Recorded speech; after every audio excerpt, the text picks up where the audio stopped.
বাড়ির মেয়েদের যদি এরকম এক নিমিষেই সব কাজ হয়ে যেত, বেশ মন্দ হতো না, তাই নাকি?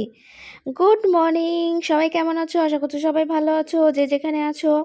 আমরাও খুব খুব খুব ভালো আছি। এই যে আজকে সকালটা শুরু হয়ে গেছে আমাদের অলরেডি। আর মা দেখো সব সময় শুধু পরিষ্কার এটা ওটা করেই যায়, আর তার সঙ্গে যদি আমি সঙ্গ না দিই কী করে হয়? এই যে আমি এখন তোমার কাচতে অনেক কিছু দিয়ে দিয়েছি, সেইগুলোকে এখন কাঁচা হয়ে গেছে, বার করার পালা। এখন যাব ওপরে মিলতে। যেহেতু রোদ, মাকে বললাম কি যে তোমাকে যেতে হবে না, আমি সব বার করে নিয়ে মিলে দিয়ে আসি। জামাকাপড় মিলতে গেছি, ব্যাস হয়ে গেছে, মানে কাম সারছে, হয়ে গেছে। বুঝেছো? প্রচণ্ড গরম, মেঘলা করে রয়েছে কিন্তু গরমে গরম। অল্প হালকা রোদ, কিন্তু ক্ষেত তো চড়া, কি বলবো, দেখো ঘামে। তার মধ্যে হয়েছে কি জানো, সব জামা কাপড় মিলে দিয়েছি পুরো দুটো তারে একদম ভর্তি করে, ব্যাস ধমাস করে একটা আওয়াজ। মা নিচ থেকে ভয় পেয়ে গেছে, ভালো কি না কি হয়ে গেছে। দড়ি ছিঁড়ে সব জামা কাপড় পরে গেছে। বলো তুমি, আবার সব দড়ি খালি করে আবার দড়ি বেঁধে আবার মিলতে হলো। মানে একের আমের রক্ষে নেই। সুগ্রীবটার দোষ, সেই অবস্থা হয়েছে, আমার দোষে তাই হয়েছে।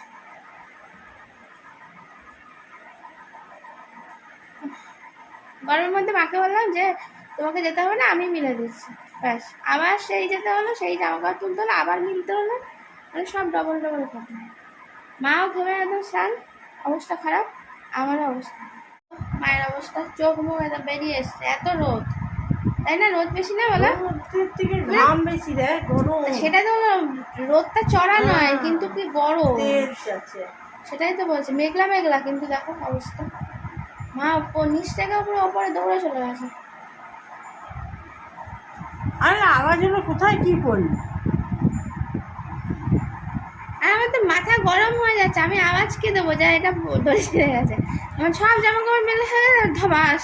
তোর মাথাটা গরম হয় না? গরম করলে কি সবসময় হবে? যে টেনশন করবে না, তারপরে রাগ করবে না, এই যে এইগুলো তো কেমন কাজ বলো, ডবল ডবল খাটনির কাজ না বলো? এত গরমে এমনি কষ্ট করে মিললাম, তারপরে আবার তুললাম, আবার মিললাম। দড়ি বাঁধলাম, রোদের মধ্যে বাঁধা যাচ্ছে না দড়ি, ওরে বাবা। পুরো চেয়ার নিয়ে গেছে, চেয়ার পুরো গরম হয়ে গেছে, আগুন হয়ে গেছে। মা সকালবেলা মাছ নিয়েছে, আমি ধোয়ার টাইমই পাচ্ছি না। এই যে ওপরে কতক্ষণ কেটে গেল, এবার মাছগুলো ধুয়ে নিই, বেলা হয়ে আসছে। একদম টাটকা জ্যান্ত মাছ বলে বাড়ির সামনে থেকে দেখো নিয়েছে। জানি না এটা রুই মাছের চারা নাকি কাতলা মাছের, তোমরা দেখে বলতে পারবে, বুঝতে পারবে অনেকে। বুঝতে পারছি না, রুই মাছই মনে হচ্ছে, এরকমই রুই পাওয়া যায়। কাতলা মাছ হলে মাথা আরও বড় হতো বলো শরীরটার থেকে, রুই মাছের মাথা ছোট হয়, শরীরটা বড় হয়, আর কাতলা মাছের মাথা একটু বড় হতো শরীর আন্দাজে। রুই মাছেরই চারা হবে। যাই হোক, এই যে মাছ, এগুলো এখন ধুয়ে নেব। আর একটু ছোট ছোট হলে ভালো হয়, কিন্তু ঠিক আছে চলো, যা পাওয়া গেছে, জ্যান্ত মাছ পাওয়া যায় না।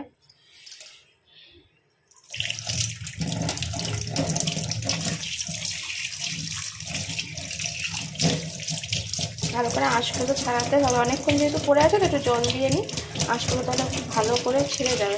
কীভাবে মাছ রাখো আমাকে জানিও। আমি এরকমভাবে দেখো বাস্কর মধ্যে নুন হলুদ মাখিয়ে কিন্তু মাছ এরকমভাবে রাখি। যেহেতু তোমরা হয়তো ভাববে উলট পালট করে কেন রেখেছো, সোজা সোজা করে কেন রাখোনি, কারণ এই বক্সটার সাইজটা মাছের সাইজের সঙ্গে হয়নি, বুঝেছো? মানে বাস্কটা একটু, মানে বক্সটা ছোট হয়ে গেছে, একটু লম্বা হলে ভালো হতো, মাছটা সোজা করে রাখা যেত। তাই জন্য আমি আড়ে তাড়ে করে রেখেছি, মাছগুলো ধরেও গেছে, আর দেখো ঠিকঠাক রয়েছে। আমি যদি এই মাছটা সোজা করে রাখতাম তাহলে হতো না, এরকমভাবে রেখেছি বলে তার জন্য এদেরকে একটু বেঁকে রয়েছে, কিন্তু হয়ে গেছে। তাই এই জন্য এই ব্যবস্থা, বুঝেছো? বুদ্ধি খরচা করতে হবে, জমিয়ে রাখলে হবে না, সেভিংস করলে সবসময় চলে না। এই যে এরকম বক্সগুলোতে, আইসক্রিমের বক্সগুলো আমি এরকমভাবে ইউজ করি, এগুলো ফেলে দিই না, এই যে মাছ রাখার কাজে লেগে যায়।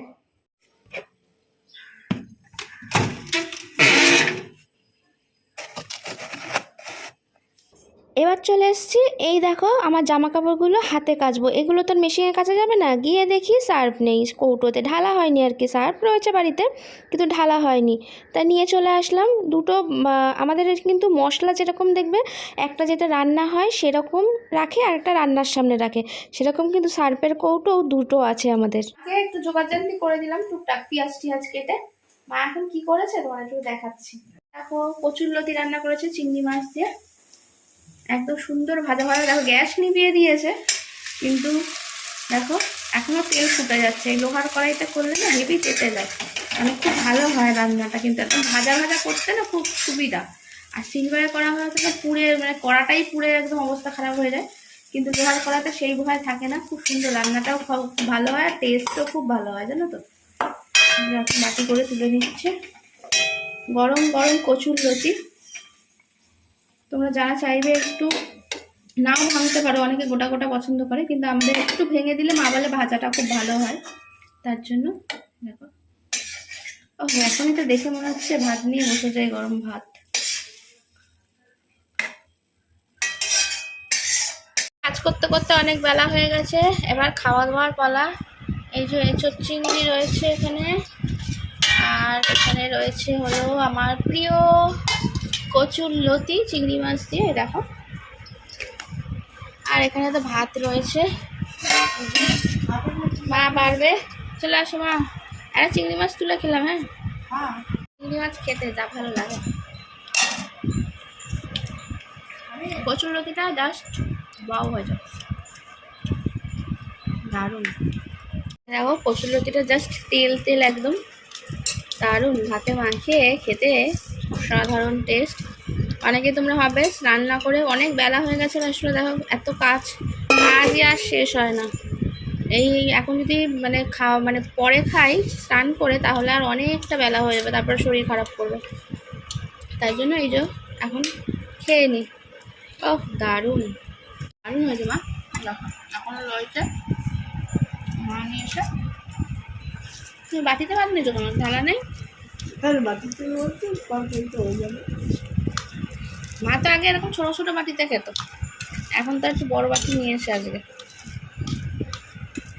একটু ভালো লাগে না, অনেকদিন পরে তো কচুরলতিটা দারুণ হয়েছে বলো, চিংড়ি মাছ দিয়ে। আরও স্নান করে আসলাম, মা এখন যাবে স্নান করতে। চুল পুরো ভিজে গেছে। আমি চুল রোজ ভিজাই না, আজকে ভিজে গেল। আর এই দেখো বিছানার অর্ধেকটা দখল করে নিয়েছে, খুব দুষ্টু। এই দেখো এ দখল করে নিয়েছে, সেই দেখি বসে আছে হাসি হাসি মুখে। কিন্তু মা খুব বকাবকি করছে যে তুই ওর শীতের ড্রেস, দেখো টুপি সোয়েটার মানে গেঞ্জি সোয়েটারের মতনই ভেতরে উলিকটের, এই ড্রেস তুই ওর ছাড়াসনি কেন? গরমের ড্রেস কি ও আর পরবে না? না পরবে নিশ্চয়ই। হাতের কি বলে, এই যে এগুলো খুলে পালিয়ে গেছে, একটা হাতের নিচে পড়ে গেছে। এত হাসলে হবে? সব সময় এত হাসলে হবে? এই এক্ষুনি সন্ধে দিয়ে এলাম, বিকালবেলা মানে বিকাল থেকে প্রচণ্ড ঝড় উঠেছিল আমাদের এখানে। ঝড় মানে এমন ঝড় কি বলবো, পুরো আকাশ মনে হচ্ছে ভেঙে আসবে, এরকম একটা অন্ধকার। তোমাদের ভিডিওটা দেবো শর্ট ভিডিওর মধ্যে। এত কালো করে এসছে, তখন আমার ভিডিও তোলার কথাও মনে নেই, মানে ঘুমাচ্ছিলাম, ঘুম চোখে উঠে জানলা টানলা বন্ধ করতে উঠেছে, কারণ পুরো জানলা মানে মনে হচ্ছে ভেঙে দেবে, এত জোরে ঝড় উঠেছে। বাবা ওইদিকে বন্ধ করতে গেছে, আমি ওইদিকে বন্ধ করতে গেছি, মা এদিকে সব তাড়াহুড়ো করে বন্ধ করে। এই তারপরে ভাবলাম হয়তো বা বৃষ্টি হবে, প্রচুর বৃষ্টি হয়নি, কিন্তু মোটামুটি ভালোই বৃষ্টি শুরু হয়েছিল। তারপর এখন তো দেখছি থেমে গেছে। আবার এখন সন্ধ্যা দিতে গিয়ে আকাশের দিকে তাকিয়ে দেখি তারা ফুটেছে, তাহলে আর বৃষ্টি হওয়ার সম্ভাবনা নেই। এই সন্ধ্যে দিয়ে আসলাম। মাই জামা কাপড় গোছাচ্ছিল, তার হাত থেকে টেনে টেনে নিয়ে আমি একটু গোছাতে আরম্ভ করে দিলাম। আর আমাকে যা মুখ করছিল, বলছিল যে সব আমার গোছানো হয়ে গেলে এই একটা শাড়ি কি আমি পারতাম না গোছাতে? একটু হেল্প করে দিলে কি হয়েছে বলো? ওরকম করে ভাগযোগ করে তো সবাইকে করতে হয়। হঠাৎ করে কোন দিকে সূর্য উঠেছে আমি জানি না। এখন মা ভাজতে চলে এসেছে পাঁপড়। এই দেখো কৌটো ভর্তি পাঁপড় নিয়ে চলে এসছে। এখন ভাজা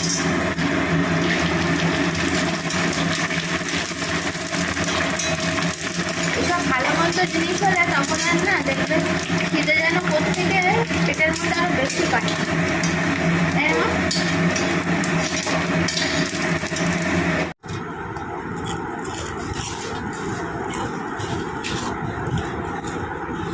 জাস্ট অসাধারণ।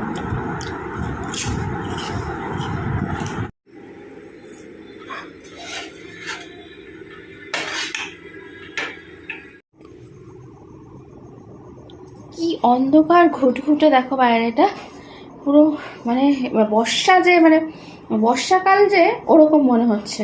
এটা যে মানে বৈশাখ মাসের বৃষ্টি সেটা মনে হচ্ছে না, বর্ষার বৃষ্টি মনে হচ্ছে। মানে পুরো একদম লোকজন নেই, পুরো একদম এরই মধ্যে মানে একদম পুরো ফাঁকা হয়ে গেছে। এমনি একটু ফাঁকা ফাঁকা আর তার মধ্যে বৃষ্টি হয়েছে, ব্যাস সবাই ঘরের মধ্যেই রয়েছে। এখন খাওয়া দাওয়া হবে, মা দুধ গরম করছে, তারপরে খাবো সবাই। বাবা চলে এসছে, আমি যেহেতু এখানে তোমাদের সঙ্গে কথা বলতে চলে এসেছি, আমার বাবা চলে এসছে। আমি আজকে রুটি খাবো না, আজকে আমি খাচ্ছি এখন দুধ মুড়ি, ঠিক আছে? আমার এটা খেতে ইচ্ছা করছে। আচ্ছা, আর দুধ দিয়ে মুড়ি খাবো একবার হেবি ভালো লাগে। আমি বাজার খেলাম, আর এটা মা বের করতে ভুলে গেছিলো, আমি এখন গিয়ে বার করে নিয়ে আসলাম। এটা হলো আমার গিফট, আমার দোকান থেকে পেয়েছি আমি। এর এখন খাওয়া হবে। সারা দিনে সংসারের এত চাপ সামলাতে সামলাতে মাথা পেট সব গরম হয়ে গেছে। এবার রাতে এটা ভিজিয়ে রাখছি, এটা কি আমাকে কিন্তু কমেন্ট করে জানিও। আমি এখন বললাম না, এইটা ভিজিয়ে খেলে দারুণ পেটটা ঠান্ডা হয়ে যায়, মস্তিষ্কও ঠান্ডা হয়ে যায়। তা আজকের ব্লগটা কেমন লাগলো, আশা করি তোমাদের ভালো লেগেছে। যদি ভালো লেগে থাকে সাবস্ক্রাইব করতে ভুলো না যেন, এরকম সুন্দর সুন্দর ভিডিও আবারও নিয়ে আসবো। আজকের মতন good night, tata, bye bye, love you.